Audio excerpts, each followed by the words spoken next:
बृहन्मुंबईतील निर्मल नगर police ठाण्याच्या हद्दीमध्ये माजी राज्यमंत्री श्रीयुत बाबा सिद्दीकी यांच्यावर त्यांच्या मुलाच्या कार्यालयाच्या जवळ गोळीबार झाल्याची घटना घडली होती। या अनुषंगाने निर्मल नगर पोलीस ठाण्यामध्ये गुन्हा दाखल करण्यात आलेला आहे आणि सदर गुन्ह्याचा तपास हा मुंबई गुन्हे शाखेमार्फत करण्यात येत आहे।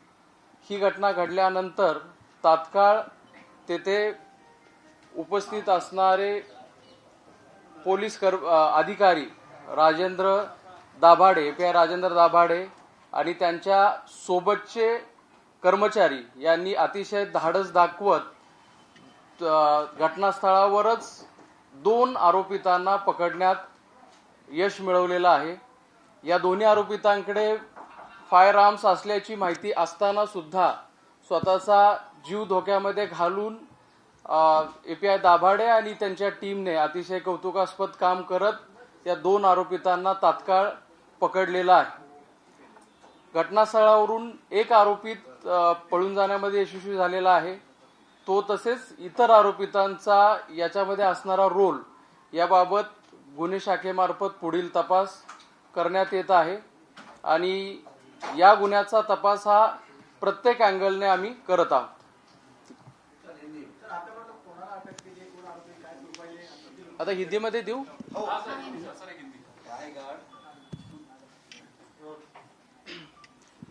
कल शाम 9 से 9:30 बजे के बीच में एक्स स्टेट मिनिस्टर श्री बाबा सिद्दीकी ये उनके ही बेटे के ऑफिस के बाहर जब आए तो उसी वक्त उन पर गोलीबारी की एक घटना निर्मल नगर पुलिस स्टेशन के एरिया में हुई है। इस घटना के बारे में निर्मल नगर पुलिस स्टेशन में ऑफेंस दर्ज किया गया है और तुरंत ही इसका इन्वेस्टिगेशन क्राइम ब्रांच को सौंपा गया है। इस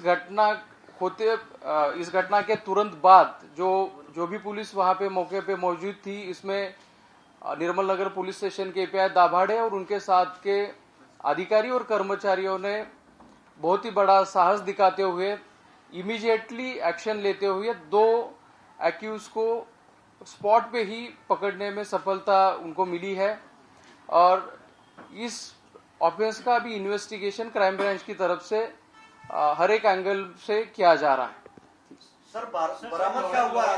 आरोपी के पास से बरामद क्या हुआ है? ये कहा जा रहा है कि 2 पिस्टल बरामद हुई है और दोनों की उम्र को लेकर भी एक आरोपी की उम्र को लेकर भी सवाल कोर्ट में खड़े हुए, क्या मामला है? एक्यूज के पास से 2 पिस्टल और 28 राउंड्स हमने बरामद किए हैं और एक्यूज की कस्टडी जो है 21 तारीख तक हमें मिली है। 28 टारगेट जो मिले हैं तो क्या बाकी भी कुछ और लोग इनके टारगेट ये अभी तक की जांच में ऐसा कुछ बोला है?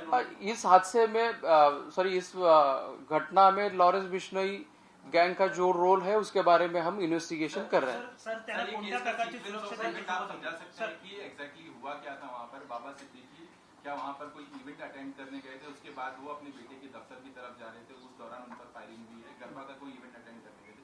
ये थोड़ा अगर सीक्वेंस ऑफ इवेंट आप बता देंगे तो इसकी डिटेल्स हम आप सभी को बाद में दे देंगे, लेकिन घटना नटशेल में मैं बता देता हूं कि जब वो उनके बेटे के ऑफिस से के बाहर आए और कहीं जा रहे थे, उसी वक्त ये फायरिंग हुई है।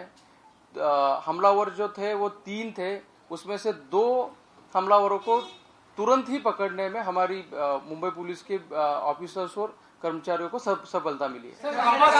बाबा सिद्दीकी को सिक्योरिटी थी? बाबा सिद्दीकी को सिक्योरिटी थी सर? क्या पुलिस? यस, उनको सिक्योरिटी थी, नॉन कैटेगराइज सिक्योरिटी थी उनको। आपने कहा कि हमलावर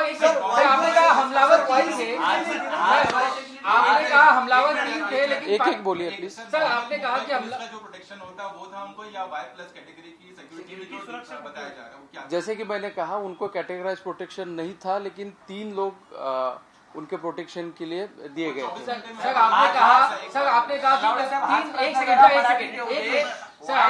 Y+ सुरक्षा होती की नव्हती, नेमकी कुठली सुरक्षा? कॅटेगराइज सुरक्षा नव्हती, जसं आता मी क्लिअर केलं तसंच कॅटेगराइज सुरक्षा नव्हती, परंतु आमचे 3 कर्मचारी त्यांच्या सुरक्षेकरता तैनात होते। नलावडे साहब आपने कहा कि सर प्लीज ये सवाल इम्पोर्टेंट ले लीजिए। एक पोलीस कर्मचारी टाइम ऑफ इन्सिडेंटच्या वेळेला तिथे हजर होते. सर आपने कहा कि 3 हमलावर थे लेकिन पाइजे आरोपी 2 बताए गए हैं, चौथा शख्स कौन है? तो उसका क्या गोल है? घटनास्थळावर ज्यांनी हिंदी में से। प्लेस ऑफ इंसिडेंट्स पे जिन लोगों ने फायरिंग की है वो 3 लोग थे, उसमें से 2 पकड़े गए और 1 फरार है, उसका सर्च शुरू है. सर लेकिन रिमांड एप्लीकेशन में कहा गया कि एक और आरोपी की भी तलाश है, 2 आरोपियों की तलाश है. अब रिमांड एप्लीकेशन में क्या चीजें बोली गई है ये यहाँ पे मैं डिटेल में नहीं बोल सकता, वो इन्वेस्टिगेशन का पार्ट है, लेकिन एक एक्यूज घटनास्थल से निकल चुका है. टीमें बनाई गई है, कितनी टीमें बनाई गई है मुंबई क्राइम ब्रांच के द्वारा, कौन कौन से राज्यों के पुलिस के संपर्क में है, और ये बात सामने आई है कि जो शूटर हैं जानबूझकर ये नाबालिग या कम उम्र के शूटर को हायर किया गया था, ऐसी भी इसमें एक बात सामने आई है. Part of the training crime branch की तरफ से 15 टीमें हमारी बाहर है. हर एक एंगल से हम इस ऑफेंस का इन्वेस्टिगेशन कर रहे हैं. जहां जहां पे हमें बाहर की पुलिस की सहायता चाहिए उनकी सहायता ली जा रही है, और टेक्निकल इन्वेस्टिगेशन, ग्राउंड इन्वेस्टिगेशन और बाकी और सारी चीजों का सहारा लेते हुए हम अभी इस केस को इन्वेस्टिगेट कर रहे हैं.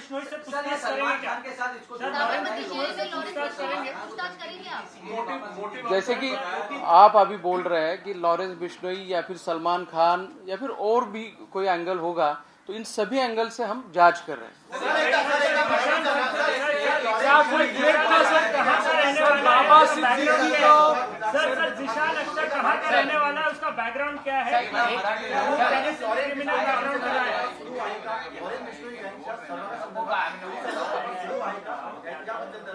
आम्ही सगळेच अँगल, जसं मी आता सांगितलं की लॉरेन्स बिश्नोई गँग असो किंवा इतर जे अँगल्स तुम्ही तुमच्या प्रश्नांमध्ये आता बोललात, या सगळ्या अँगल बद्दल आमच्या टीम्स कडून तपास केला जातो. बाबा सिद्दीकी ने कोई थ्रेट था सर? किसी थ्रेट का? लॉरेंस बिश्नोई ने क्लेम किया, क्या वो सही है? उसको कुछ वेरिफिकेशन मिला आपको? जी पोस्ट सर्क्युलेट होत आहे त्याच्या ऑथेंटिसिटी बाबत आम्ही तपास करतोय. जो पोस्ट अभी सर्कुलेट हो रहा है, वायरल हो रहा है, उसके ऑथेंटिसिटी के बारे में हम इन्वेस्टिगेट कर रहे हैं. सर बाबा सिद्दीकी को कोई थ्रेट था पहले? जो आरोपी है जिसने पोस्ट लिखा है, क्या इसको फरवरी में भी आप लोगों ने अरेस्ट किया? फरवरी में अरेस्ट हुआ अवैध हथियारों के मामले में क्राइम ब्रांच? इसके बारे में मुझे थोड़ी जानकारी लेनी पड़ेगी. ये अरेस्ट हुआ था तो मेरे पास जानकारी नहीं है. शुरुआती पूछताछ जो आपने इतने घंटे की दोनों आरोपियों से, इन्होंने कुछ मोटिव, इनको किसने हायर किया, कुछ तो बताया होगा? जैसे कि मैंने बोला, अभी बहुत ही इनिशियल स्टेज पे जांच है. जैसे जैसे तथ्य सामने आएंगे हम आपको बताते हैं. किसके संपर्क में आए, कैसे रूम लिए, कहाँ रहते थे, कोई थ्रेट था सर? बाबा सिद्दीकी को कोई थ्रेट था? घर की रेकी वगैरह किए? या 3ही आरोपींचा आम्ही रेकॉर्ड तपासत आहोत. तिघांची नावं आमच्याकडे पूर्ण स्वरूपात आहेत आणि ते जिथले रहिवासी आहेत तिथल्या स्थानिक पोलिसांशी संपर्क करून आम्ही त्यांचं रेकॉर्ड चेक करतो. किसी थ्रेट की शिकायत की थी बाबा सिद्दीकी? तो कोण आहे, तो त्यांचा मार्गदर्शक होता का? परत आपला प्रश्न सांगा. हा जो 4था आरोपी देखील आहे या संपूर्ण प्रकरणामध्ये, त्याची देखील ओळख पटवली. कोण फरार आहेत असं तुम्ही कोर्टात सांगितलं? ते आरोपींची ओळख आम्हाला पटलेली आहे आणि त्यांच्या शोधासाठी आमचे प्रयत्न सुरू आहेत. सर 2-3 एंगल सामने आ रहे हैं. पहला लॉरेंस बिश्नोई, दूसरा SRA प्रोजेक्ट को लेकर कोई इश्यूज थे, और तीसरा कुछ बिजनेस राइवलरी. क्या ये सब एंगल में हो रहा है कुछ इन्वेस्टिगेशन?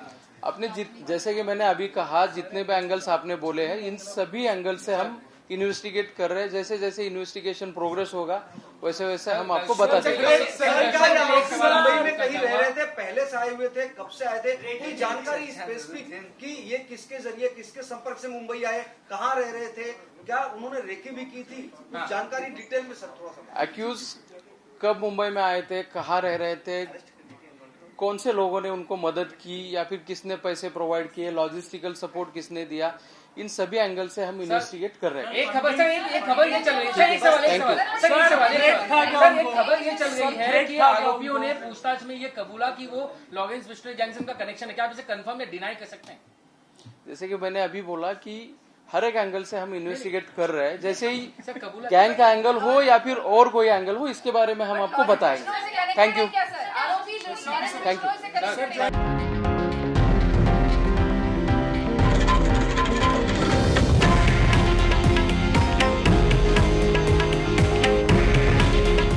हे आहे देशातील नंबर 1 न्यूज नेटवर्क आणि आपण पाहत आहात TV9 मराठी.